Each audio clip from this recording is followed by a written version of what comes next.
What are the odds of being hit by an atomic bomb? For most of us, they're practically zero. What are the odds of surviving that bomb? Even lower.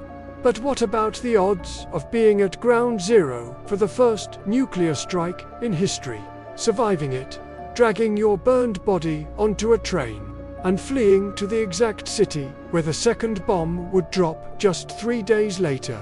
Mathematically, that should be impossible. And yet, one man lived through it. His name was Tsutomu Yamaguchi. This is the terrifying, unbelievable, and ultimately inspiring true story of the unluckiest man, perhaps the luckiest man in human history. Our story begins on August 6, 1945. It was a hot summer morning in Hiroshima, Japan. 429-year-old naval engineer Tsutomu Yamaguchi, it was supposed to be a day of relief. After a 3-month business trip, this was his last day in the city. He was finally going home to his wife, Hisoko, and their infant son, Katsutoshi, in their hometown of Nagasaki. He and his colleagues had finished their work for Mitsubishi Heavy Industries, and he was heading to the train station. But he realized he'd forgotten his hanko, his personal seal, a kind of stamp used for official documents in Japan.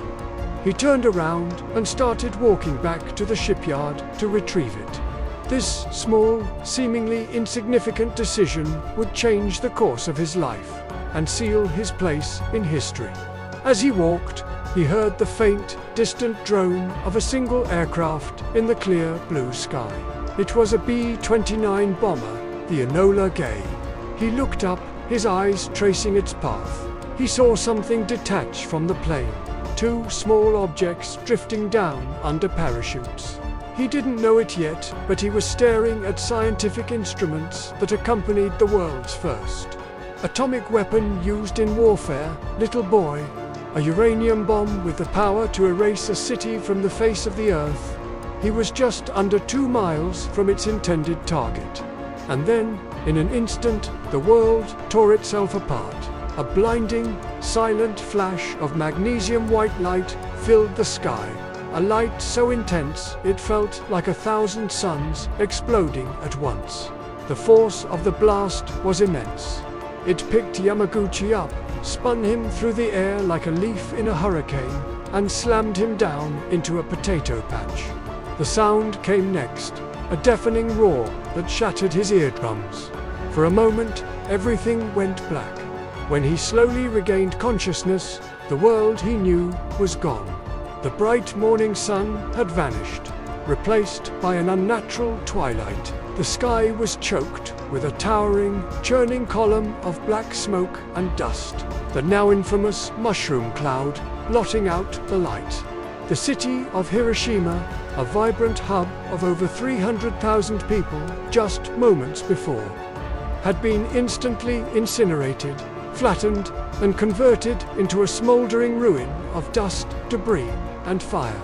Yamaguchi was in agony. The left side of his body was severely burned. His face was scorched, his hair was gone, and the world was a blurry mess. He was temporarily blind in one eye, and his eardrums were ruptured. He stumbled to his feet, a lone figure in a landscape that had transformed into a vision of hell on earth. The air was thick with the smell of burning and death. All around him were the ruins of buildings, twisted metal, and raging fires. He began to walk, driven by a primal instinct to find his 2 colleagues who had been with him.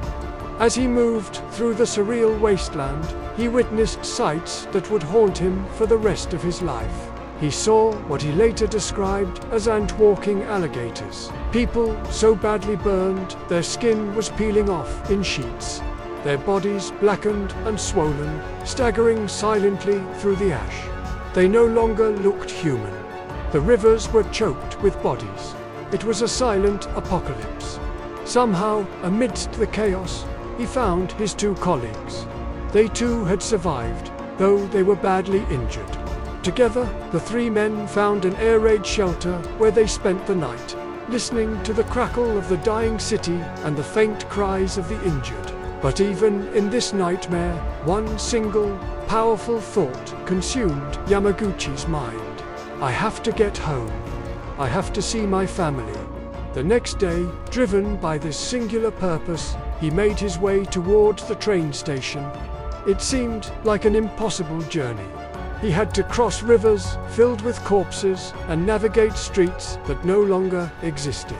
But miraculously, some of the trains were still operational just outside the main blast zone. The station was a scene of unimaginable suffering, packed with hundreds of burned, dazed, and dying survivors. The air was thick with the moans of the wounded.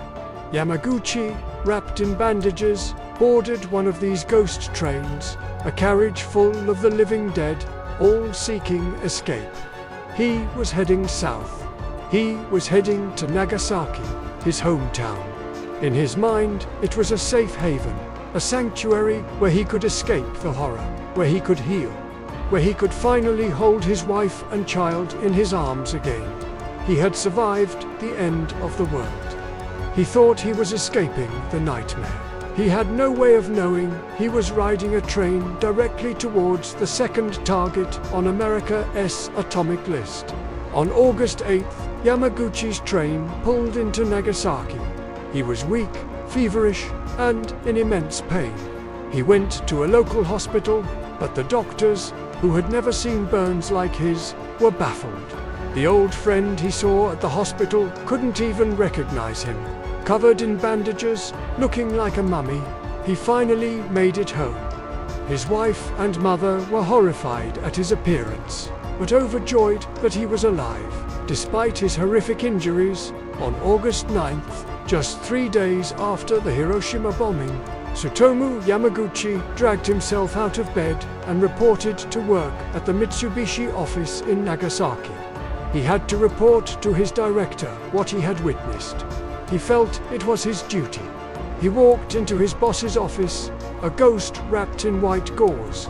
He began to describe the scene in Hiroshima, the single bomb, the blinding flash, the city that vanished in an instant. His boss was skeptical, almost angry.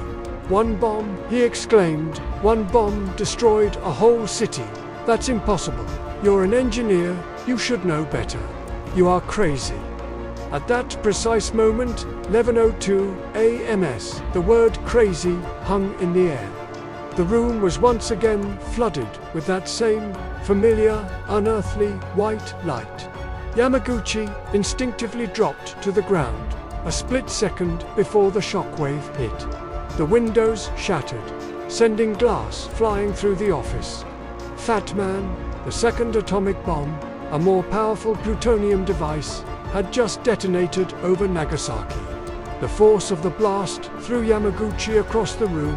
His bandages were torn from his body. For the second time in 72 hours, he was less than 2 miles from the hypocenter of a nuclear explosion. He had survived. Again, he crawled out of the wreckage of his office building into a scene of familiar devastation. Nagasaki, like Hiroshima, had become a graveyard. But this time, his terror was personal and immediate. His wife and son were somewhere out there in this new inferno. He raced home, fearing the absolute worst, his own injuries forgotten. He searched frantically through the rubble of his neighborhood, and then he found them. Safe, miraculously, his wife and infant son had survived. At the time of the explosion, they had been out looking for burn ointment for him. They were in a tunnel when the bomb hit, which shielded them from the blast. In a stunning twist of fate, the very injuries that had sent him home had also saved his family's lives. His first tragedy had become their salvation. Tsutomu Yamaguchi lived to the age of 93, passing away in 2010. For most of his life, he rarely spoke of his experience. But in his later years, he felt a duty to share his story. He became a passionate advocate for nuclear disarmament, speaking at the United Nations and sharing his testimony so that no one else would ever have to witness what he saw. He is the only person officially recognized by the government of Japan as a Nijyu Hibakusha, a double explosion-affected person. He was a man who looked into the heart of humanity's most destructive creation, not once, but twice, and refused to be broken. His story is a chilling reminder of the terrifying power we hold in our hands.